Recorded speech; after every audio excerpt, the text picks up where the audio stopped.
नमस्कार साथियों, एक बार फिर से आप सभी का बहुत सारा स्वागत है लोधाई क्लासेस के बीए प्लेटफॉर्म पर। आइए शुरुआत करते हैं बीए थर्ड ईयर के अंतर्गत हिंदी साहित्य में एक और सब्जेक्ट के मॉडल पेपर की। जी हाँ दोस्तों, आज हम बात करेंगे लोक साहित्य एवं लोक संस्कृति, जिसे मैक्सिमम बच्चे माइनर सब्जेक्ट के रूप में लेते हैं या कुछ बच्चे ओपन इलेक्टिव में भी लेते हैं ना। तो आपके सिलेबस में अगर ये माइनर में है या ओपन इलेक्टिव में है तो बिल्कुल कंफ्यूज मत होइएगा।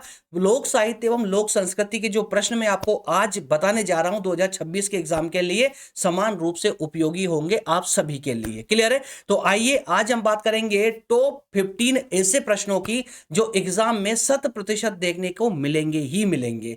तो जिन दोस्तों को अब तक डर था, एग्जाम से डर लग रहा था कि क्या होगा, कुछ नहीं पढ़ा अभी तक, फेल होने का डर है, तो निश्चित रूप से मात्र ये 15 प्रश्न आपको आपकी नैया पार लगा सकते हैं, आपको पास करवा सकते हैं। जी हाँ, बिल्कुल पास करवा सकते हैं। लेकिन अगर यही 15 प्रश्न अगर आपने पूरी ईमानदारी से कवर कर लिए और आपने इससे पहले थोड़ी बहुत पढ़ाई की है इस सब्जेक्ट की, तो दोस्तों ये जो 90% का स्टिकर लगा हुआ है ना, ये ऐसे ही नहीं लगाया हवाबाजी करने के लिए। ये वाकई में 100% सत्य है कि 90% से भी ज्यादा मैंने इन मॉडल पेपरों के माध्यम से परिणाम दिए हैं आप बच्चों को। तो आइए शुरुआत करते हैं। सभी यूनिवर्सिटी के लिए ये मॉडल पेपर महत्वपूर्ण समान रूप से उपयोगी होगा, है ना। तो कोई अलग अलग यूनिवर्सिटी से है तो कंफ्यूज मत होइएगा कि क्या ये मेरी यूनिवर्सिटी के लिए भी अवेलेबल है। बस आपके सिलेबस में ये सब्जेक्ट होना पर्याप्त है। अगर आपके सिलेबस में ये सब्जेक्ट है, समझ जाइए आपके लिए ये सेशन है। जी हाँ, 2026 के मॉडल पेपर के रूप में। आइए शुरू करते हैं। लेते हैं पहला क्वेश्चन। लोक साहित्य और लोक संस्कृति सब्जेक्ट का नाम है। हिंदी साहित्य आपका माइनर या फिर ओपन इलेक्टिव का सब्जेक्ट होने जा रहा है आपका ये। पहला प्रश्न है, लोक संस्कृति और लोक साहित्य का आशय स्पष्ट करते हुए परिभाषा दीजिए। लोक साहित्य और लोक संस्कृति के बारे में आपको बताना है परिभाषा के साथ में। अंडरलाइन कर रखा है मैंने जो प्रश्न की मेन टर्म है उसको ना। अगला प्रश्न है, लोक संस्कृति और लोक साहित्य में संबंध बताइए। क्लियर है? प्रश्न एकदम सामान्य से प्रश्न, सीधे सीधे प्रश्न है, कोई उलझन वाले प्रश्न नहीं है। प्रश्न नंबर 3 है, लोक संस्कृति और समकालीन समाज में लोक साहित्य के महत्व को बताइए। लोक संस्कृति और समकालीन समाज में लोक साहित्य का महत्व क्या है, ये बताना है। प्रश्न नंबर 4 को देखिए, लोक साहित्य के प्रकार का वर्णन कीजिए। प्रश्न नंबर 5 है, लोक साहित्य के अध्ययन की प्रक्रिया का विस्तृत विवरण देते हुए इसके अध्ययन में आने वाली समस्याओं को बताइए। लोक साहित्य के अध्ययन की प्रक्रिया, ठीक है, लोक साहित्य के अध्ययन की प्रक्रिया क्या होती है और इस प्रक्रिया के दौरान कौन कौन सी समस्याओं का सामना करना पड़ता है, वो समस्याएं आपको बतानी है। प्रश्न नंबर 6 है, लोक साहित्य के महत्व को समझाना है।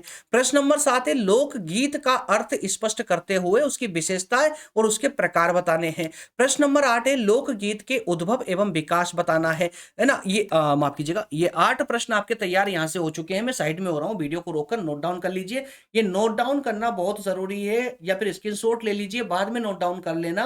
क्लियर है? क्योंकि ये प्रश्न इधर उधर चले गए दोस्तों, एग्जाम के बाद में वाकई में याद करो। एक आज सर की बात मान ली होती, मॉडल पेपर फॉलो कर लिया होता, तो आज ये दुर्दशा ना होती। वाकई में बोल रहा हूं मैं आप लोगों को, क्योंकि मोटी मोटी किताबें पढ़ करके ना कंफ्यूज जरूरी है। ये सब मोटी मोटी किताबें पढ़ना भी जरूरी है, लेकिन उसके लिए समय चाहिए। अब एग्जाम आ गए ना, चल रहे हैं एग्जाम, अब समय नहीं है आपके पास इतना कि आप वो सभी किताबें पढ़ सके। इसलिए अब जो आवश्यक कंटेंट है सिर्फ उसको पढ़िए। चलिए अगले प्रश्न की ओर बढ़ते हैं। अगला प्रश्न है आपका, लोक कथा का आशय स्पष्ट करते हुए परिभाषा, विशेषता और हमारे जीवन में इसके महत्व को समझाइए। अंडरलाइन कर रखा, कोई कंफ्यूज होने की जरूरत ही नहीं है। जो प्रश्न की टर्म है उसको अंडरलाइन कर रखा है, जो पूछा गया है। जैसे लोक कथा का आशय बताना है, इसकी परिभाषा बतानी है, विशेषता बतानी है और महत्व बताना। That's all. महत्व, हमारे जीवन में लोक कथा का क्या महत्व होगा वो महत्व बताने हैं। प्रश्न नंबर 10 देखिए, लोक गाथा की उत्पत्ति, वर्गीकरण और महत्वपूर्ण विशेषता बताइए। 3 टर्म यहां पर पूछी गई है। प्रश्न नंबर 11 है, लोक कथा का उद्देश्य बताते हुए संस्कृति में उसका महत्व बताना है। प्रश्न नंबर 12, लोक संगीत का आशय स्पष्ट करते हुए उत्पत्ति, विकास, विशेषता और उसका वर्गीकरण बताना है। तो यहां पर 5 टर्म इस प्रश्न नंबर 12 में पूछी गई आप लोगों से। एक एक टर्म पर आपको तैयारी करनी है। ऐसा नहीं है कि किताब में जो प्रश्न आपने देख लिया कि लोक संगीत से संबंधित कोई प्रश्न आ गया तो उसको अपने याद पढ़ लिया और समझ लिया कि मॉडल पेपर हमने कंप्लीट कर लिया। नहीं, मॉडल पेपर देने का मतलब, जैसे मान लो प्रश्न नंबर 12 मैंने दिया आपको, मैंने कहा कि लोक संगीत का आशय, तो लोक संगीत के आशय यानी उसका अर्थ पहले आपको पढ़ना है।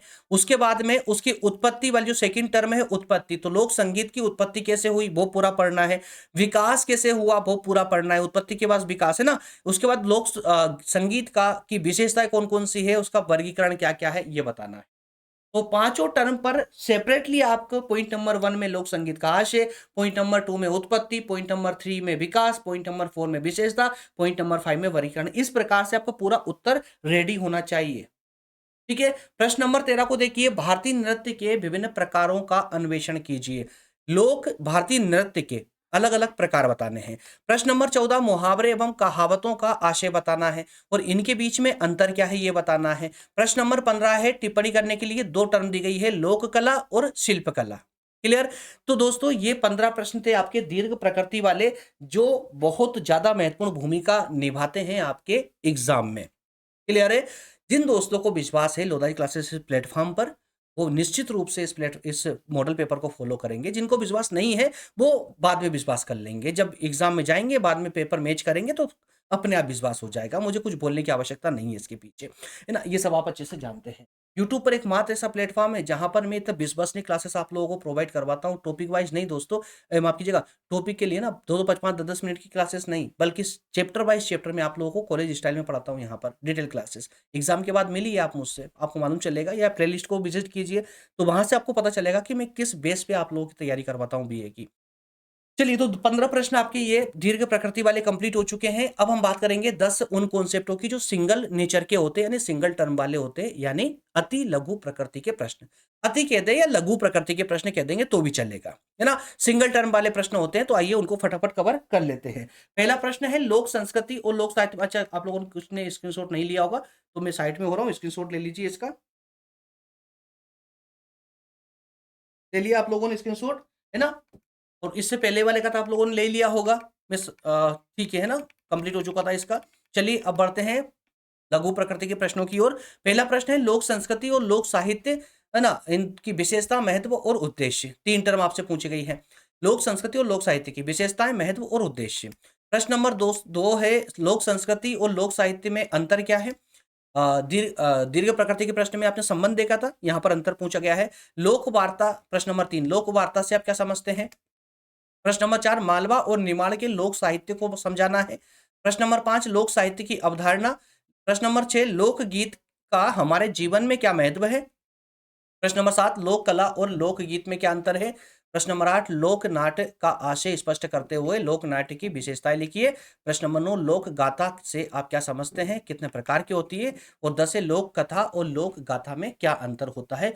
10 टर्म आपकी ये आपके सामने रही। ठीक है।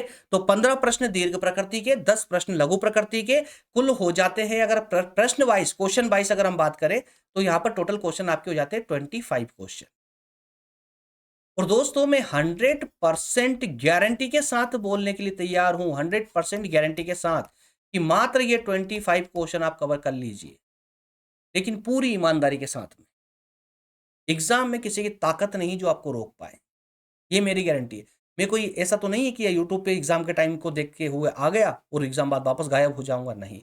आपके साथ बना हुआ हूँ, पिछले 6-7 सालों से यूट्यूब पर आपके साथ हूँ। लेकिन कॉलेज में तो मैं पिछले कई सालों से, है ना, अनुभव मेरा है, कॉलेज का रहा है। लेकिन यूट्यूब पर मेरा 6 से 7 साल मुझे आप लोगों को गाइड करते करते हो चुका है। उसी अनुभव से मैं आपको बोल रहा हूँ। कहीं भटकने की ज़रूरत नहीं है, कुछ और अलग से पढ़ने की ज़रूरत नहीं है। एग्ज़ाम टाइम में बस ये क्वेश्चन जो मैंने दिए हैं, इनकी ईमानदारी से तैयारी कर लीजिए। इनके सभी अच्छे से क्वेश्चन के आंसर निकालिए, उनकी तैयारी करना चालू कर दीजिए। ओके फ्रेंड्स, मिलेंगे नेक्स्ट सेशन में। हाँ, 5 प्रश्न ये बोनस के रूप में भी लेते जाइएगा, 5 प्रश्न और है, इनको भी आप लोग देख लीजिएगा, स्क्रीनशॉट ले लीजिए इनका भी। ठीक है, चलिए। तो जिन दोस्तों को इनके 15+15 क्वेश्चन की आंसर शीट चाहिए, नोट्स चाहिए, लेकिन यार देखिए ये सब नोट्स उनके लिए होती है जिनके पास वाकई में टाइम नहीं है इसको कवर करने का, आंसर निकालने का। तो टीम के द्वारा, मेरे मार्गदर्शन में टीम के द्वारा ये नोट्स प्रिपेयर की जाती है सभी सब्जेक्टों की, आपके 3rd ईयर के लिए। तो इसके लिए आपको कुछ सब्सक्रिप्शन लेने होते हैं। जैसे अगर आप सिंगल नोट्स लेना चाहते हैं तो 99 रुपये का सब्सक्रिप्शन प्लान आपको लेना होता है एक नोट्स के लिए। लेकिन अगर आप ऑल सब्जेक्ट की नोट्स लेना चाहें, जैसे मेजर के दोनों पार्ट, माइनर का एक पार्ट और ओपन इलेक्टिव का एक पार्ट, है ना, और वोकेशनल का एक पार्ट, एक पेपर, तो अब इस प्रकार से आपकी 5 नोट्स हो जाती है। अब अगर 5 नोट्स का अमाउंट कैलकुलेट करते हैं सिंगल नोट्स के अकॉर्डिंग, तो यहाँ पर आपके 500 समथिंग होते हैं, लेकिन इसमें 50% डिस्काउंट के साथ में 50% डिस्काउंट के साथ में ₹249 में आपको ऑल सब्जेक्ट की नोट्स अवेलेबल हो जाती है, लेकिन मेन सब्जेक्ट की।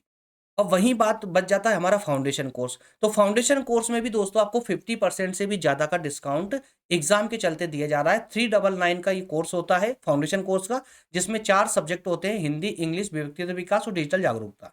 चारों सब्जेक्ट की जो आईएमपी क्वेश्चन आंसर नोट्स है टॉपिक के साथ में, वो आपको 149 के सब्सक्रिप्शन में अवेलेबल हो जाती है अभी एग्ज़ाम के दौरान। क्लियर है? मिलेगी कैसे? तो ये सब जो है आपको इस पेज का स्क्रीनशॉट ले लें।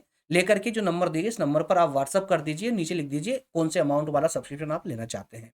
बाकी सारा काम हमारी टीम का है, वो आपको समझा देंगे और आपके साथ में आपको बहुत अच्छे से समझा करके ही उसके बाद ही आपको सब्सक्रिप्शन के लिए बोला जाएगा। ओके फ्रेंड्स, मिलेंगे नेक्स्ट सेशन में। और जाने से पहले सेशन को लाइक ज़रूर कर दें। और चैनल पर नए हैं तो सब्सक्राइब जरूर कर लें, बेल आइकन को प्रेस कर लें ताकि सभी अपडेट हमारी आप तक पहुंचते रहे। सब्सक्राइब जरूर कर लीजिए, क्योंकि बहुत सारे बच्चे ऐसे हैं जो डेली क्लासेस देखते हैं, है ना, डेली देखते हैं, लेकिन सब्सक्राइब नहीं कर रखा उन लोगों ने। सब्सक्राइब कर लीजिए यार, यहाँ सदस्यता थोड़ी सी बड़ी हुई नजर आती है तो हमारा कॉन्फिडेंस लेवल थोड़ा अच्छा रहता है। ओके फ्रेंड्स, मिलेंगे नेक्स्ट सेशन में। बहुत धन्यवाद, थैंक यू, जय हिंद।